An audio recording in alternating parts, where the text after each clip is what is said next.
Shalom Bapak Ibu Saudara, puji Tuhan kita berjumpa lagi dengan program yang luar biasa SBB, Sepakat Bertumbuh Bersama. Saya rindu lihat program ini Bapak Ibu bisa bertumbuh di dalam Tuhan, bisa bertumbuh mengenal kebenaran, bisa bertumbuh di dalam kerohanian. Sama-sama kita membuka Alkitab kita di dalam Mazmur pasal 11 ayat 1 sampai dengan ayat ke-7. Saya akan bacakan bagi kita, demikian firman Tuhan. Tuhan tempat perlindungan untuk pemimpin biduan dari Daud. Pada Tuhan aku berlindung, bagaimana kamu berani berkata kepadaku, terbanglah ke gunung seperti burung, sebab lihat orang fasik melentur busurnya, mereka memasang anak panahnya pada tali busur untuk memanah orang yang tulus hati di tempat gelap. Apabila dasar-dasar dihancurkan, apakah yang dapat dibuat oleh orang benar itu? Tuhan ada di baitnya yang kudus, Tuhan tahtanya di sorga, matanya mengamat-amati, sorot matanya menguji anak-anak manusia. Tuhan menguji orang benar dan orang fasik, dan ia membenci orang yang mencintai kekerasan. Ia menghujani orang-orang fasik dengan arang berapi dan belerang. Angin yang menghanguskan, itulah isi piala mereka. Sebab Tuhan adalah adil dan ia mengasihi keadilan. Orang yang tulus akan memandang wajahnya. Tema firman Tuhan dari Mazmur pasal 11 ini adalah Tuhan tidak tergantikan. Bapak Ibu Saudara, kita melihat di dalam ayat yang pertama dikatakan oleh Alkitab, pada Tuhan aku berlindung. Pemazmur berkata, pada Tuhan aku berlindung. Tetapi kalimat berikutnya berkata, bagaimana kamu berani berkata kepadaku? Ada orang yang berkata kepada pemazmur, apa perkataannya? Terbanglah ke gunung seperti burung. Nah, kalimat ini Bapak Ibu Saudara seperti nasihat yang diberikan kepada pemazmur yang berlindung kepada Tuhan. Untuk apa? Untuk menggantikan Tuhan dengan gunung. Sedangkan kemampuan Tuhan untuk melindungi digantikan dengan kemampuan pemazmur untuk terbang.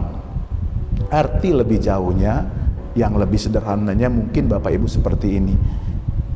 Orang yang datang kepada pemazmur ini berkata, jangan bersandar kepada Tuhan, namun bersandarlah kepada kemampuan dirimu sendiri dan kekuatan-kekuatan lain yang nampak, seperti kekayaan, kekuatan manusia yang engkau miliki.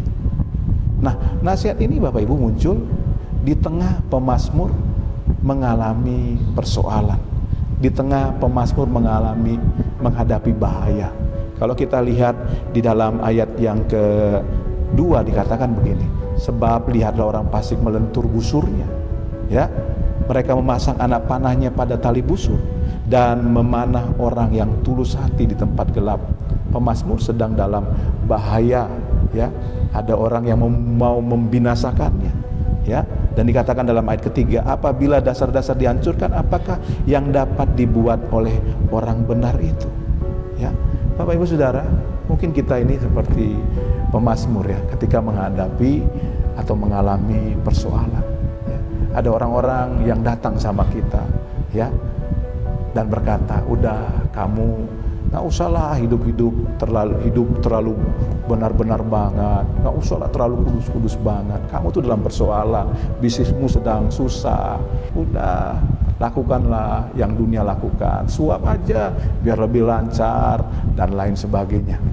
Tetapi hari ini firman Tuhan datang kepada kita untuk mengingatkan kita, jangan gantikan Tuhan yang menjadi tempat perlindungan, yang menjadi tempat pertolongan dengan kekuatan-kekuatan lain, dengan kekuatanmu sendiri, dengan kekuatan koneksimu, dengan kekuatan kekayaan. Tuhan tidak tergantikan. Nah, Bapak Ibu Saudara, kenapa Tuhan tidak tergantikan? Karena yang pertama saya pelajarin dari Mazmur pasal 11 ini adalah di tengah persoalan Tuhan sedang menguji Anda. Ya, kita lihat dalam ayat 4 dan ayat yang kelima dikatakan, Tuhan ada di baitnya yang kudus. Tuhan nggak kemana-mana. Tuhan tetap ada di baitnya yang kudus. Dikatakan kalimat berikutnya, Tuhan ada di tahtanya di surga, matanya mengamat-amati, sorot matanya menguji anak-anak manusia. Tuhan menguji orang benar dan orang fasik, dan Ia membenci orang yang mencintai kekerasan. Saudara, di tengah persoalan, di tengah pergumulan, di tengah masalah yang kau hadapi, jangan gantikan Tuhan dengan hal lain. Kenapa? Karena Tuhan sedang menguji engkau. Dan Tuhan tidak pernah tinggalkan engkau. Dia sedang mengamat-amati hidupmu. Apakah engkau tetap berlaku benar, atau engkau meninggalkan kebenaran dan berlaku fasik? Saudara yang dikasihi Tuhan, Tuhan tetap tidak tergantikan. Ayub di tengah persoalan yang dia alami, hartanya habis, anak-anaknya mati. Dalam satu hari, Alkitab mencatat, Ayub tidak berbuat dosa. Ayub berkata, dengan telanjang aku datang kepada Tuhan, dan dengan telanjang pula aku akan kembali kepada Tuhan. Tuhan yang memberi, Tuhan yang mengambil. Terpujilah nama Tuhan. Jadi Tuhan tidak tergantikan. Jangan tinggalkan Tuhan di tengah persoalan, karena Tuhan sedang mengamat-amatimu, sedang menguji engkau. Itu yang pertama. Yang kedua, Bapak Ibu Saudara, kenapa Tuhan tidak tergantikan? Karena Tuhan membalaskan kepada kita sesuai dengan perbuatan kita, sesuai dengan taburan kita. Kita harus memahami bahwa apa yang kita alami itu adalah berkat Tuhan. Itu adalah balasan dari Tuhan. Nah, kalau kita lihat di dalam ayat 6, ayat ke-7, pemazmur berkata, Ia menghujanin orang fasik dengan arang berapi dan belerang, angin yang menghanguskan. Itulah isi piala mereka. Orang fasik mendapat piala, dan pialanya itu adalah hukuman. Ya, karena isinya adalah arang berapi, belerang, angin yang menghanguskan. Tetapi dikatakan oleh Alkitab ayat 7, sebab Tuhan adalah adil dan Ia mengasihi keadilan. Orang yang tulus akan memandang wajahnya. Jadi kita lihat di sini dua hal yang terjadi, balasan yang terjadi. Ya, yang pertama, Tuhan membalaskan kebaikan dan berkat kepada mereka yang hidup mengandalkan Tuhan, yang percaya kepada Tuhan. Dan yang kedua, Tuhan membalaskan hukuman bagi mereka yang hidup di dalam ketidaktaatan. Tuhan pembalas atas setiap apapun yang manusia lakukan dan kerjakan. Karena itu Tuhan tidak tergantikan, tetap setia, tetap melakukan kebenaran, tetap berdoa, karena kita akan melihat perbuatan Tuhan yang besar. Kiranya firman Tuhan yang memberkati kita. Seperti biasa di akhir program ini saya akan berdoa bagi Bapak Ibu Saudara. Bagi Bapak Ibu yang mau berkata, Tuhan Engkau tidak tergantikan, taruh tangan kananmu di dadamu. Saya mau berdoa bagi Bapak Ibu.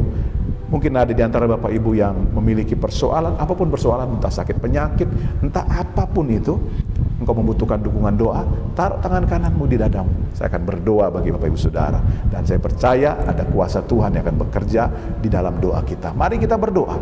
Bapa, hamba-Mu berdoa bagi setiap umat-Mu yang menaruh tangan kanan mereka di dada mereka. Mereka yang berkata, Tuhan Kau tidak tergantikan, Tuhan berkati mereka, Tuhan tolong mereka hidup sesuai dengan kebenaran firman-Mu. Kalau ada umat-Mu yang sakit, sembuhkan, yang lemah kuatkan, yang susah hiburkan. Dalam nama Yesus, yang berdosa Tuhan ampuni dan lepaskan. Bapa, turunlah berkat dan rahmat-Mu, turunlah keajaiban-Mu, turunlah pertolongan-Mu. Dalam nama Tuhan Yesus, Bapak Ibu terima kebaikan Tuhan. Haleluya. Amin. Bapak Ibu Saudara, kita sudah berdoa, percaya ada kebaikan Tuhan yang akan kita alami. Mujizat, kemurahan itu menyertai hidup kita. Karenanya tetap semangat, tetap sukacita, salam sepakat. Haleluya.